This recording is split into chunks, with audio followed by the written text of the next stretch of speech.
నాకు షర్మిల గారి గురించి అంతగా తెలీదు. కానీ నాకు ఓవరాల్‌గా వీళ్ళ కుటుంబం గురించి చూస్తే వీళ్ళు రాజకీయాల్ని ఆర్థిక కోణంలో చూస్తున్నారు. ఏది మొత్తం ఆ ఫ్యామిలీ అంటారా? ఎంటైర్ ఫ్యామిలీ రాజకీయాల్ని ఆర్థిక కోణంలో చూస్తున్నారు కానీ రాజకీయాలని ఒక విజన్‌తో చూడటల్లా వాళ్ళు. ఒక రాష్ట్ర సమగ్రాభివృద్ధి దృష్టిలో చూడలా. ఈవెన్ రాజశేఖర్ రెడ్డి గారు కూడా చంద్రబాబు నాయుడు గారు ఏదైతే స్టార్ట్ చేసిన విజన్ని కంటిన్యూ చేశారు తప్పితే ఆయన కొత్తగా ఆయన మార్క్ ఏది అభివృద్ధి వైపు ఏం చూడలా. జస్ట్ ఆయన ఒక పథకం రాజీవ్ ఆరోగ్యశ్రీ అనే ఒక పథకం తప్ప మిగతా అంతకు ముందు కూడా మనకి ఉన్న పథకాలను ఇంప్రూవ్ చేశాడు. ఇంప్రూవ్ చేశాడు, అదైతే వాస్తవం. ఓకే, ఉన్న పథకాలని. అంతేకాని తమదైనటువంటి ఒక ముద్ర పళ్ళ ఎంతసేపు అది ఒక మీరు అన్నట్టు ఒక ఆరోగ్యశ్రీ అనేది మాత్రం ఈ కుటుంబం మీరు గమనించండి, వాళ్ళ ఆ రాజకీయాల్ని ఓన్లీ ఆర్థిక కోణంలోనే వాళ్ళు ఆవిష్కరించారు. వేరేస్ 2002, 2003, 1999, 2000లో వీళ్ళ కుటుంబం యొక్క ఐటీ రిటర్న్స్ కంపేర్ చేయండి. 2008కి వచ్చేసరికి వాళ్ళ ఐటీ రిటర్న్స్ కంపేర్ చేయండి.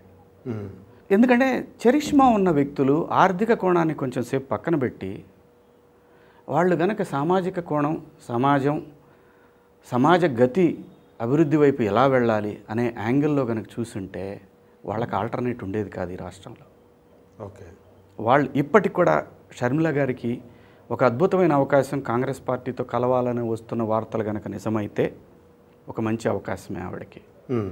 ఆవిడ వాళ్ళ కుటుంబానికి వాళ్ళ నాన్నగారికి ఉన్నటువంటి పేరుని ఆవిడ శాశ్వతం అనుకుంటుంది. కాదు, మీ కుటుంబం గాంధీ నెహ్రూల కుటుంబాల కంటే గొప్పవి కావు, వాళ్ళనే పక్కన పెట్టారు.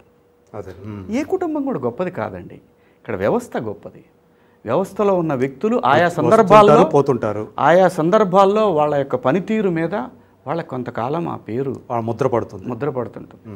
సో ఇక్కడ ఏమైపోయింది, ఇప్పుడు షర్మిల గారు గనక ఈ ఆర్థిక కోణాన్ని కొంచెం పక్కన పెట్టి ప్రపంచ గతి ఎలా మారుతుంది. ఇంకొక విషయం, ఇప్పటిదాకా మనం అమెరికా అంటే భారతదేశానికి ఒక 20 సంవత్సరాల ముందు ఉంది అని అనుకునే దశ నుంచి చైనా అమెరికా కంటే ఇవాళ అమెరికా 2023లో ఉంటే చైనా 2050లో ఉంది. అంత ముందుకెళ్ళిపోయింది. అది దానిని పట్టుకోగలిగితే వీళ్ళకంటూ ఒక పేరుంది, ఈ కుటుంబానికి ఒక పేరుంది, ఇంకా ఉంది. ఇప్పుడు లబ్ధి పొందినవాడు ఎక్కడో చోట ఆలోచిస్తాడు వాళ్ళ గురించి. అలా లబ్ధి పొందిన వ్యక్తులు ఈరోజు కూడా వీళ్ళ నుంచి ఎవరమైనా సరే రాజకీయాల్లో ఎవరు బంధువులు ఉండరు. ప్రజలకి రాజకీయ నాయకులు ఎప్పుడు బంధువులు కాదు. అలాగే ఈ కుటుంబం కూడా నాకు శత్రువు కాదు, మిత్రులు కాదు. ఆ రోజు నా సమాజంలో నేనున్న కాలంలో ప్రభుత్వంలో ఉన్నారు కాబట్టి వాళ్ళ గురించి మాట్లాడాల్సి వస్తుంది. అంతేగాని వ్యక్తిగతంగా ఏమి ఉండదు కదా. షర్మిల గారు కనుక ఈ యాంగిల్లో ఆలోచించగలిగితే తెలంగాణలో అయితే అసలు లేదు. న్యాయం మాట్లాడుకుందాం. అనవసరం అంటారా? ఆవిడ కూడా తప్పు చేసిందని నాకు అనిపించింది. జగన్మోహన్ రెడ్డి గారికి ఆల్టర్నేట్ ఆవిడే. అక్కడ వాళ్ళ కుటుంబంలో ఆల్టర్నేట్ నేను అంటుంది, రాష్ట్రానికి కాదు. ఆల్టర్నేట్ ఇక్కడ కొంచెం సంయమనం పాటించి కనుక ఉండుంటే ఇవాళ ఉన్న పరిస్థితుల్లో కనుక ఆంధ్రప్రదేశ్లో ఉండి కాంగ్రెస్ని లీడ్ చేయగలిగి ఉంటే ఈ పార్టీకి చాలా బాగుండేది. ఎందుకంటే బీజేపీ కంటే శక్తిగా ముందుకు రాగలిగేది. ఇప్పుడైతే లేదు. నిజాయితీగా ఇక్కడి నుంచి కనుక పనిచేయగలిగితే ఆ ఆర్థిక కోణం నుంచి ఈ కుటుంబం ఫస్ట్ బయటికి రావాలి. వీళ్ళు రాజకీయాలంటే ఆర్థికంగానే చూస్తున్నారు. ఎంతసేపు సంపాదన ఆలోచన, సామాజిక కోణం నుంచి చూడాలంటారు. అది చూసి ప్రజాకోణం, ప్రజల అభివృద్ధి, నెక్స్ట్ 20 years ఎలా ఉండాలి ఈ రాష్ట్రం అనే విజన్లో కనుక వెళ్తే, ఎందుకంటే చచ్చిపోతాం అందరం. జస్ట్ ఇమాజిన్, చచ్చిపోతాం. రాజశేఖర రెడ్డి గారిని ఎవరైనా ఊహించారా ఉండడు అని? సో రేపు అనేది నీకు గ్యారంటీ లేనప్పుడు ఎవరి కోసం, ఎందుకోసం? నీకు పవర్ కావాలి, ప్రజల కోసం పనిచేయ, అదే వస్తుంది. ఇప్పుడు పవర్ కావాలి అని అనుకున్నాడు జగన్మోహన్ రెడ్డి గారు, ఫోకస్గా పనిచేశాడు, పవర్లోకి వచ్చాడు.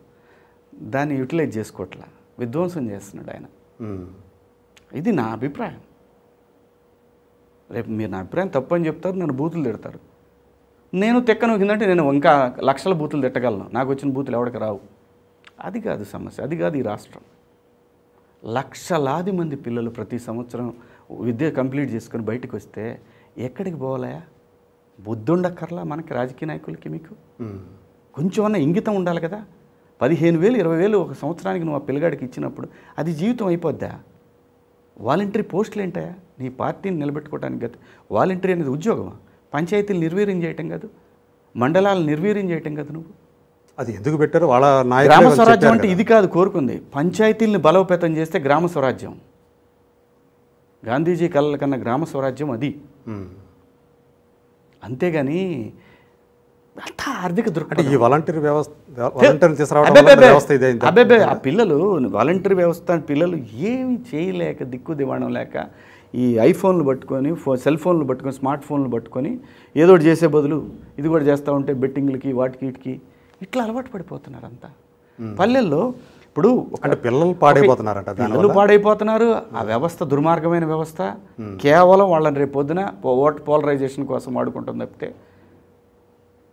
అదే చెప్తున్నాను కదా, డాక్టర్ మోడీజీ ఎప్పుడైతే అధికారంలోకి వచ్చాడో, డాక్టర్ మోడీజీ ఆయన ఈ విధమైనటువంటి వ్యవస్థలు నిర్వీర్యం చేయటంతో డాక్టరేట్ ఆయనకే. ఆయన ఎప్పుడైతే వచ్చాడో అప్పటి నుంచి ప్రతి వ్యవస్థని ధ్వంసం చేసుకుంటూ వచ్చాడు. ప్రతి వ్యవస్థని ఓన్లీ కాకి లెక్కలో ఏంటి వాళ్ళు ఉంటారు అంతవరకు. ఈ మోడీలు వీళ్ళు ఒక లెక్కలేస్తుంటారు కాకి లెక్కలు, ఎక్కడ రచ్చబండల కాడ కూర్చొని. అదే వ్యవస్థ భారతదేశం అనేటువంటి ఒక దేశ నిర్మాణాన్ని కాంగ్రెస్ పార్టీ చేస్తే దాని మీద ఈ రోజున దానంతటా అది అభివృద్ధి చెందిన క్రమంలో చక్కటి ఈవెంట్ మేనేజ్మెంట్ చేసుకుంటా ఏంటి మోడీ గారు వ్యవస్థలను ధ్వంసం చేసుకుంటా. అదానీ కంపెనీ భారతదేశానికి సంబంధించింది. కంపెనీలేమో ఆస్ట్రేలియాలో ఉంటే ఎస్బీఐ లోన్ ఇచ్చింది. నా కంపెనీ నేను అమెరికాలో పెడతా, నాకు లోన్ ఇస్తారా మీరు? అది అదానీ కంపెనీ కాబట్టి ఎస్బీఐ లోన్ 10,000 కోట్ల రూపాయలు. ఆస్ట్రేలియా గవర్నమెంట్ యాక్సెప్ట్ చేయలా, ఇవ్వద్దు లోను. ఎందుకంటే వాళ్ళకి తెలుసు ఎన్ని పేపర్ కంపెనీలు కూలిపోద్ది ఎప్పటికప్పుడు అని తెలుసు. ఆ రేంజ్లో నిర్వీర్యం చేస్తున్నారు ఇక్కడ. అసలు అంటే 4 పిల్లర్స్ని కాన్స్టిట్యూషన్ 4 పిల్లర్స్ని ధ్వంసం చేసుకుంటా పోతున్నాడు. ఇవాళ న్యాయస్థానాల్లో న్యాయం జరుగుద్దనే ఆశ 70-30. 70-30 భయపడుతున్నారు. డాంబికాలకి చెప్పకపోవచ్చు మేము ఎవరికి భయపడమని. నో.